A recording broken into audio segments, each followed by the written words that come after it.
All right, guys, just like I was telling you, we got that oversold bounce over the last few days. Okay, we retested the 200-day moving average, and then I said, get out of the way, take your profits. Don't overstay your welcome, because the short sellers would come back because we're at that key resistance and at overbought levels coming off of oversold. And sure enough, short sellers came back and the market dove today, okay? And we don't really have any leadership in the market right now or any positive catalyst coming up to move this higher. And that's why it's best, in my opinion, to just sit on our hands and do nothing and just wait for good opportunities to come our way, okay? The short sellers are back at it. They're going to get their money. We need to wait for it to come back down to oversold levels if we're going to consider scalp trading or day trading. At least that's what I'm doing. And then I can see us getting some great opportunities to add again our Millionaire Maker stock portfolio, over the next month or so, okay? Because of all this uncertainty and fear, okay? So we're going to sit tight. Financials, we're holding up a little bit better today. Remember, we want financials to do well, because if those break, then the whole market is probably going to go way lower, guys. So we need to watch the XLF, for example. That's the financial sector. Okay, it held okay.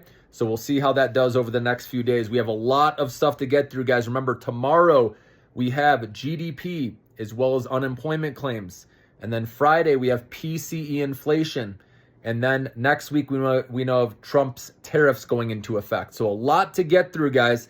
And once we clear through the events, then maybe we'll have a good entry point to buy where we hit oversold status, sometime before then. And I'll alert you guys, of course, when I see that opportunity, okay? But make sure you always have your RSI, Relative Strength Index, in your indicator. That will help you out if you are trying to day trade or scalp trade. Or even if you're looking for an entry point, if you get on the longer time frames, you see oversold status, then that's okay to add to the Millionaire Maker stock portfolio, for example. And again, I'll let you know when I'm doing it. We added last time when it was pretty much at the lows we saw a week and a half ago. So if it ever goes lower than that, I'll be ready to DCA dollar cost average again, guys, okay? So have your cash ready on the sidelines for that, okay? But anyways, we need to see some leadership. We're seeing, like I said, financials are holding up a little bit, which is good, but we're seeing the tech stocks, the AI stocks, NVIDIA, they all tanked today. Even Broadcom broke down, okay? Because of the news of people are worried about oversupply with this AI boom, that there's too many data centers being built.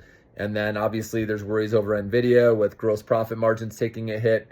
Even though NVIDIA said second half of this year it should be better with Blackwell, there's, the mega caps are coming out with their own chips, and there's many reasons, with oversupply that margins could come down, okay? So, and then we need to see earnings, obviously. So there's a lot, guys, in this quarter that can go wrong, and stocks can go a lot lower than people think. I want you to know that. If you zoom out on the charts and see how much we rallied over the last couple of years, you'll see this is just a little blip so far that we've gone down. So I want to make sure you're prepared for that. And that's why if you are holding stocks, it's 5+ years in the Millionaire Maker stock portfolio. You're not going to freak out if you see stocks dive a lot more, okay? Because remember, it's just a moment in time. We don't need that money, and we will just add if we get those opportunities. Remember, think of it as discount shopping, okay? The short-term trading account is if you need that money, you set your stop loss, it gets you out. And I don't usually like to set a stop loss lower than 7%. I don't want to take more than a 7% loss. That's me personally. You've probably heard of that, the rule of 7% or even 8%. Some people do, okay? But that's up to you how much you're okay losing. But be selective with your entry points. And like I said, RSI will help you with that, guys, okay? So again, just remember those events happening tomorrow, GDP, as well as unemployment claims. And then Friday, PCE inflation, okay? Hopefully we can show a good GDP number, which we might still, because like I said, it's going to take a little while for these tariffs to be felt in the economy. So I think data is going to hold up for now, but it's later where it could start weakening, okay? So GDP and then unemployment claims, obviously government job losses, that could show up there, but we'll see what, other like tech companies, if there's more layoffs there.